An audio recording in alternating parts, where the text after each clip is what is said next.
Welcome to another episode of That 911 Guy. Today, we're out on track.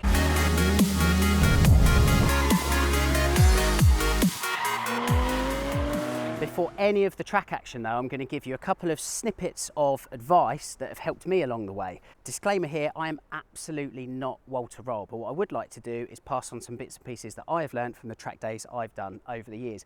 Particularly from a beginner's point of view. You might have just bought your Porsche or had it for a while but never done a track day before and want to dip your toe in the water. I mean, really, a track day is the only place you can really push these cars to the limits that they were intended to do.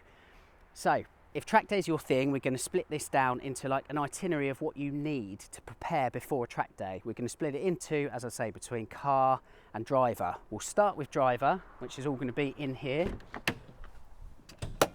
So, 3 key things that I think you as a driver are going to need in the run up to track day. First of all, crash hat, helmet. Some tracks will rent these out to you. I just think it's better to take your own, whether it's open faced or not. That is incredibly important. You will not be able to get on track without a helmet. Second thing, shoes. These are my trusty Pilottis that I've had for years. You don't actually need proper driving shoes.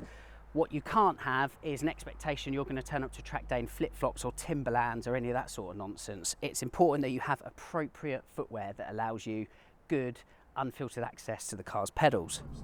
The third thing for yourself is tuition. Whether you're beginner or advanced, simply put, you can never get enough of it, and it will help you get the most from any car you drive. So there are 3 key things I think you as a driver need. At the back of the car, I have got some bits that the car needs, okay? Elegantly presented on the deck lid of Little Irish. Start with this one first of all, towing hook. Most tracks say it's imperative that you have this installed to the front of the car. They won't actually let you out on circuit without one, particularly in this country.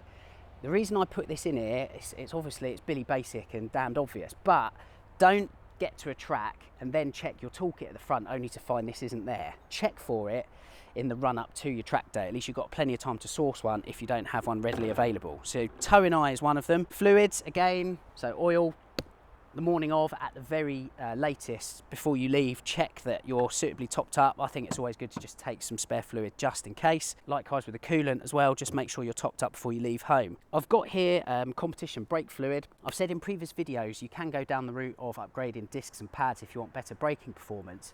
Updating or upgrading your brake fluid is the most cost-effective way of doing that, and will just ensure that your brakes, which are the most important thing on your car, work pretty decent for the entirety of the track day and don't suffer from any fade. The last thing, tyre pressure gauge. On the new cars, 991s, etc., it's already installed on the car, the technology. For older stuff like this, you need to source your own. I highly recommend you get a digital tyre pressure gauge just for a properly accurate reading. The reason you're going to need one is you do a few laps, your tyres get warm, pressure increases, you're going to want to release some of that pressure out of the tyre. This is going to be pretty imperative to ensure you get an accurate reading on all 4 corners. They are really the essentials then that you need to at the very least think about before you go anywhere near a track with your Porsche. I said brakes is the most important thing when it comes to driving, which of course it is. Well, secondly is tyres, and I want to talk to you about tyres here. So, it goes without saying, brakes help keep you out of trouble. Tyres do as well, don't they, just for providing grip. Now, the reason I bring this up, again, it might seem Billy Basic to some, but not to others. The amount of times I hear people say things like, I'm just going to use the last scrap of whatever tread's left on the tyres at the next track day before changing them. That is absolutely the wrong way to do it. The exact time you need tyres at their best is when you're doing 120 mile an hour down a back straight, not for the 10-minute drive to pose at Cars and Coffee on Sunday mornings, okay? So again, if your tyres are on the way out, don't change them after the track day, change them before the track day. That is about it in terms of pre-track day advice for you and your Porsche. Let's get to the track and have a bit of fun, shall we?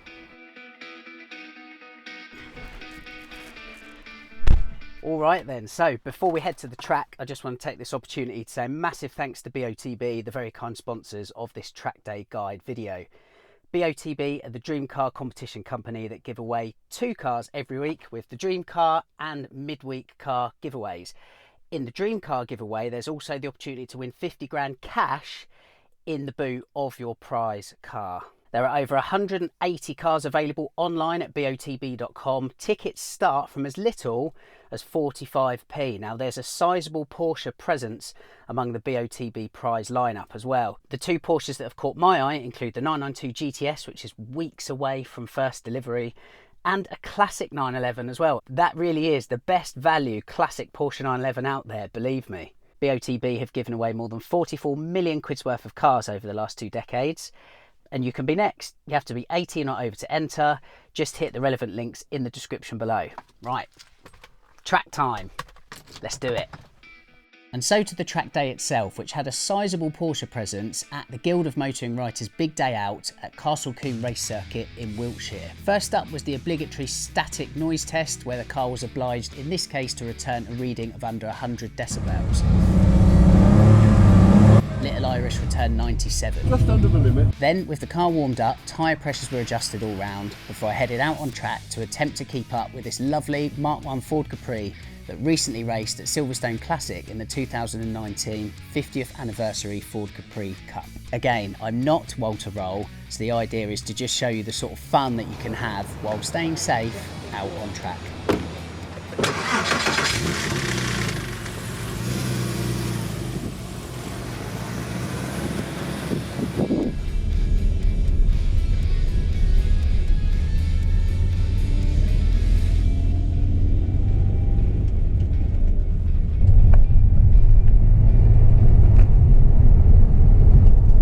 First to build into it.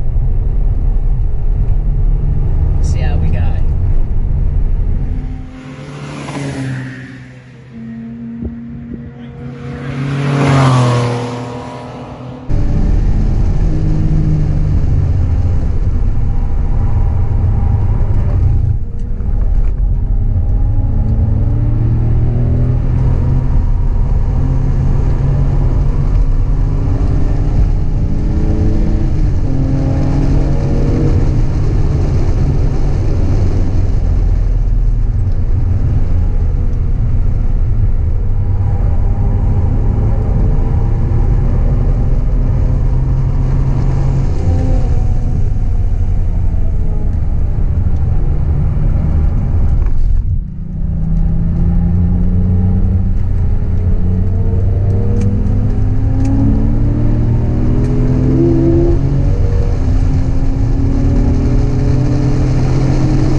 mighty fine track day in Little Irish.